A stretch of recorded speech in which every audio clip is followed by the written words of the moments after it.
Oke, perkenalkan, saya Jonathan, perwakilan dari Fakultas Kedokteran Universitas Harapan. Pada kesempatan ini, saya akan mempresentasikan tugas yang Bapak Ibu dosen berikan, yaitu tentang generatif AI.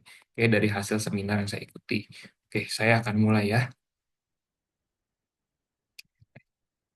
Oke, pertama-tama ini adalah pendahuluan dari apa yang saya dapatkan, yaitu tentang ringkasan nih, tentang generative AI itu sendiri. Jadi, per definisi dapat kita simpulkan bahwa generative AI itu adalah suatu kecerdasan buatan yang mampu untuk membuat konten baru, ya. Dia membuat konten berdasarkan analisis pola dan juga hubungan dari yang mendasarinya. Itu ya. Jadi, dia menganalisis dulu, lalu membuat sebuah konten. Ya. Lalu konten ini itu terdiri dari apa saja nantinya yang dapat dihasilkan, bisa berupa gambar, bisa berupa tulisan, bisa berupa video, dan lain sebagainya. Lalu kita juga perlu paham yang disebut sebagai prompt engineering. Jadi prompt engineering itu adalah suatu teknik yang digunakan untuk memerintahkan AI dalam mengoptimalkan pekerjaan kita. Jadi layaknya sebagai asisten.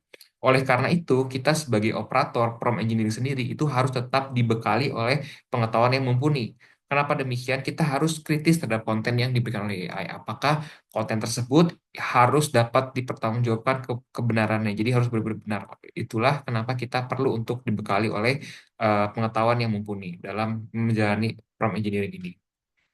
Oke, di sini adalah berupa beberapa teknik daripada prompt engineering. Jadi kalau kita singkat sendiri ada 5 bagian. Jadi pertama adalah persona. Jadi kalau kita lihat sendiri persona itu adalah kita harus tahu dulu nih si LLM atau AI itu akan kita tempatkan sebagai apa? Apakah nanti sebagai guru yang mengajar di kelas? Apakah sebagai marketing yang hendak menjual produknya? Lalu ada juga sebagai objektif, yaitu apa yang LLM itu ingin kita kerjakan, apa yang hendak dikerjakan oleh dia ke depannya. Ya, lalu ada juga audiens. Jadi audiens itu nanti konten yang sudah jadi harus kita pikirkan gitu ya. Untuk siapa konten ini? Apakah untuk siswa yang belajar di kelas? Apakah untuk calon pembeli? Ataukah untuk presentasi di depan dosen dan lain sebagainya. Lalu konteks di sini konteks itu kita harus ketahui bahwa itu adalah informasi yang harus diketahui oleh audiens. Yang terakhir adalah boundaries atau batasan-batasan apa yang kita perlu cantumkan agar nanti informasi yang kita dapatkan dari konten itu optimal dan juga mudah dimengerti. Oke, saya akan ambil contoh kasus prompt engineering yang saya akan implementasikan dalam praktek sehari-hari saya sebagai mahasiswa kedokteran di rumah sakit. Seringkali saya menjumpai pasien yang harus saya edukasi tentang penyakit yang dia alami. Akan tetapi di sini ada kendala bahasa seringkali antara dokter dan juga pasien ya. Seringkali karena ada kendala pendidikan, pasien tuh nggak mengerti apa yang diucapkan oleh dokter. Oleh karena itu, sebagai seorang asisten, saya akan menggunakan AI untuk memberikan usulan-usulan apa saja yang dapat saya lakukan ke depannya agar nanti pasien itu mengerti tentang edukasi yang saya berikan. Dalam setting ini, saya memposisikan AI itu sebagai seorang dokter yang nantinya akan menjelaskan tentang penyakit diabetes mellitus kepada pasien, yang mana saya ingin penyakitnya, penjelasannya itu dapat dijelaskan dengan mudah dan juga dipahami dan dalam waktu yang singkat ya. Umumnya kan praktek kita cuma 5 sampai 10 menit ya, kita ambil 5 menit lah di sini. Ya di sini saya akan mengumpulkan 3 jawaban dari LLM yang berbeda, yaitu ChatGPT, Gemini, dan juga Copilot. Oke, saya akan mulai ya. Kita lihat terlebih dahulu hasilnya dari ChatGPT. Oke, kalau kita lihat dari hasil ChatGPT itu dia cukup baik ya. Yang mana di sini dia berikan saran kita harus memberikan penjelasan kepada pasien untuk apa sih penyakit DM itu, lalu bagaimana sih penyakit diabetes mellitus itu dapat terjadi, apakah karena pola makan, apakah karena resistensi insulin, dan lain sebagainya. Itu yang perlu pasien ketahui. Lalu di sini juga pasien harus tahu tentang eh, tipe-tipe DM, baik itu diabetes mellitus tipe 1, tipe 2, dan lain sebagainya. Lalu ada juga efek atau kita bilang komplikasi ke depannya seperti apa ke organ-organ tubuh, dan juga nasihat kepada pasien baik itu menjaga pola makan, olahraga, protein minum obat-obatan, dan juga memantau gula darah ya. Ini menurut saya cukup baik ya. Dia sudah dapat menjelaskan DM dan juga apa yang harus kita lakukan gitu bagi pasien gitu ya. Menurut saya ini cukup baik.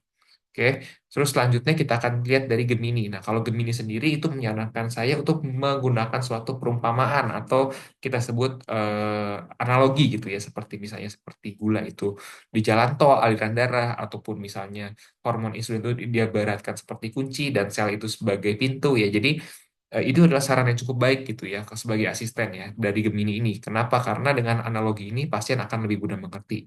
Ya, terus juga dijelaskan secara singkat tentang tipe-tipe DM dan juga di sini ada komplikasi ya untuk agar pasien bisa lebih aware tentang penyakitnya dan juga pola makannya seperti apa dan juga nasihat-nasihat lain yang kita perlu berikan kepada pasien. Tentunya ini saya sebagai eh, orang yang punya knowledge tentang medical science, saya pun memang setuju dengan apa yang dikatakan oleh Gemini ini. Ya, dia dapat dipertanggungjawabkan. Ya, dan terakhir ini adalah dari Copilot. Ya, Copilot sendiri memang tidak jauh berbeda, cuma saja dia lebih singkat, padat, dan juga jelas ya. Yang mana dia mungkin menjelaskan proses terjadinya suatu penyakit ini, lalu penyebabnya itu apa, lalu dia juga menjelaskan tipe-tipenya. Eh, di sini dia juga menjelaskan gejala klinisnya seperti apa, lalu apa nasihat-nasihat yang kita perlu berikan kepada pasien agar pasien itu lebih aware tentang penyakitnya dan juga dapat dikontrol nanti penyakitnya. Oke, mungkin itu sekian dari saya. Eh, saya dapat simpulkan bahwa AI ini sangat membantu saya ya dari kasus tersebut. Jadi ini dapat dapat menjadi asisten saya yang mana saya harus tetap kritis dan juga menggunakan ilmu yang saya gunakan, yang saya miliki, sorry, untuk tetap mengevaluasi konten tersebut. Yang mana sejauh ini saya lihat ini sesuai dengan keilmuan saya dan juga dapat dipertanggungjawabkan kebenarannya. Oleh karena itu saya dapat menyimpulkan penggunaan AI untuk edukasi kesehatan itu dapat diterapkan ya seperti yang saya lakukan dengan teknik prompting tadi. Oke, mungkin sekian dari saya. Terima kasih. Mohon maaf jika ada kata-kata yang kurang berkenan. Mungkin salam dari saya. Selamat pagi, siang, sore, malam.